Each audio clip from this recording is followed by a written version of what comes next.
Today we're going to be fitting a super strong king size bed sideways in the back of this 2019 VW Crafter. It's got to be super strong because I'm fat.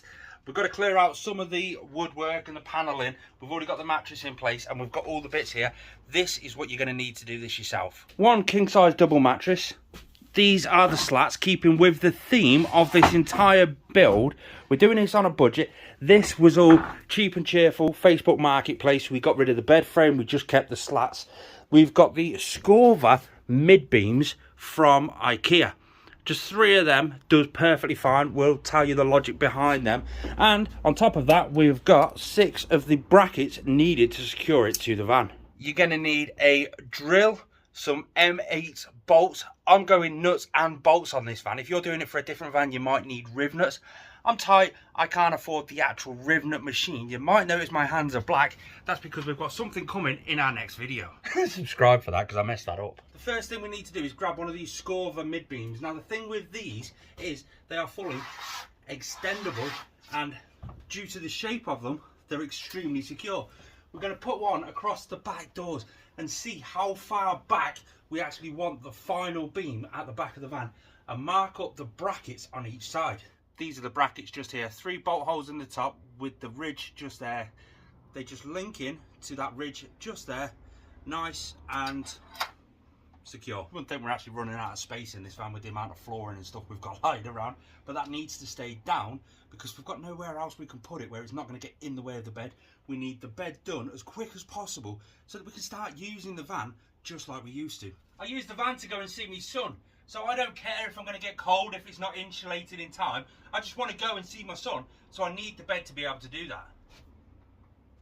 For me, the brackets are going to go on this line here. Now it's great if you can fit rivnuts into those. You can just bolt this straight into that hole there. The reason you'd use rivnuts is if you can't get underneath it to secure the bolt. On this van here, all the way along, we can get our entire hands upside and peekaboo and secure stuff. So I can get a spanner up there and hold the nut on the back. That's the reason I'm just going nut and bolt. It's going to go in line with all of these bolts so that I know it's going to be level on the outside. I'm going to be using M8 bolts, just again because I'm fat. These are big heavy duty things. Now they fit into that one perfectly fine, but I need to make them 8mm wide. Same again on the brackets. I need to make the bracket holes slightly bigger. So I've got a step drill bit. That's one of these drill bits just here. Now the trick with doing this, I'm just holding the bracket and drilling into it, and it steps it down quite nicely. I've set the drill at a certain torque rating so that it isn't going to snatch, it isn't going to cut my hand off. Just grab the drill, grab the bracket, stick it in the hole, and you can see how it steps up as it goes round. And if it does catch, I'll show you it catching. That's what I mean. Check behind the panel to see if there's anything obstructing your way through the holes. Now on here, we've got a wire coming from the outside inwards just there. So we have to avoid that. Drill just there. We'll start with a pilot hole and then we'll step drill it again. We've got the M8 bolt, a washer, the actual bracket and the bolt. A couple of 13mm ratchet and spanner, and that is absolutely solid. The whole van's rocking. The other side, we don't even need to measure it. We know the middle bolt goes in that middle hole just there. So we just level that up, mark the holes and drill them. So now it's just a case of dropping this behind me, clicking it on to that side, and then pulling it across and then clicking it onto that side. That's how strong one beam is. This is where I'm possibly going to get it massively wrong, but we'll find out. I've got one of the slats that came off this mattress. I'm going to dump it on that side, measure it up. That's going to be the end of the bed. That's where I'm going to put the next pole. I should really use a tape measure. Yes, there is loads of other videos exactly the same as this on YouTube, but this one is going to be the shortest possible one, just so we don't waste a lot of your time. If you like that, hit the thumbs up button. If you're new around here, make sure you subscribe. That side, to get it level with this side, again, I've not got a tape measure. I've just counted the amount of holes there are up it, because it's exactly the same on the other side. Counted the amount of holes up to the one I used on the other side, both. And do you know what? It's actually perfect. Spirit level the bracket, both. Jab, fanny Gerard. I found a tape measure, so it was best just to sort of measure it all up, but it was absolutely perfect. So I've done this side, the bracket, this side next again, measured it, got it level. What I have done is taken out the brackets that were already there, because drilling the holes I made some bare metal exposed. So I've got some hammerite paint, just labbed around it, bolted it back in. Time to get this side done. Let's get the next beam in place. This is just click onto there. Perfect. Pull it over. Wow, yes. Another successful bed frame. Got another one in the middle to do. Bolt the slats on place because I want them bolted in. Chuck the mattress on and see how big this bed actually is. It's a king size. That looks awesome. I'm not going to bore you with fitting the middle beam, so there you go.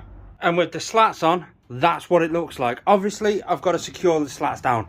I'm thinking just straight through the mid beam, self tapping metal screws, straight down, that'll do.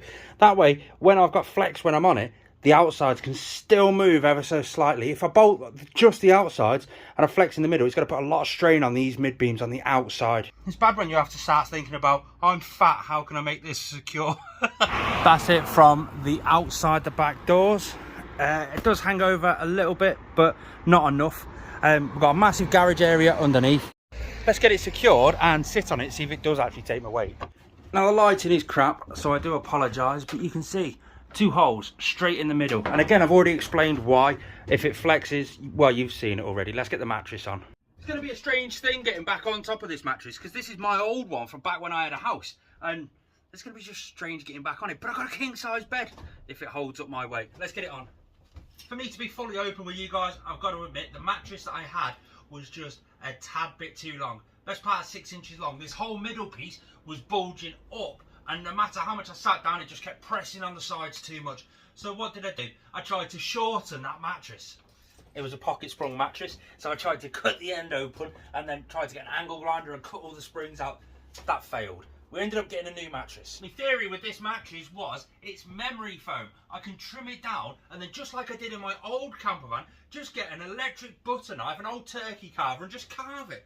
But we got this mattress in place, and I'm not being funny, I fit perfectly sideways on it. Now it is a bit bulged in the middle, but it's foam, so it will mould around all the curves on the outside. So we're just going to basically leave it as a full mattress without modifying it for now, and just see what it's like once we get the extra boarding up on both sides. This is me down the end of the bed, this is me down the front of the bed. And even when I'm sat down on the bed doing things on my phone, on my tablet, on my laptop, I've still got a good 12 inches of headspace, all men over exaggerate on size, directly above my head. So yeah, I'm well chuffed with this. Subscribe if you're new around here.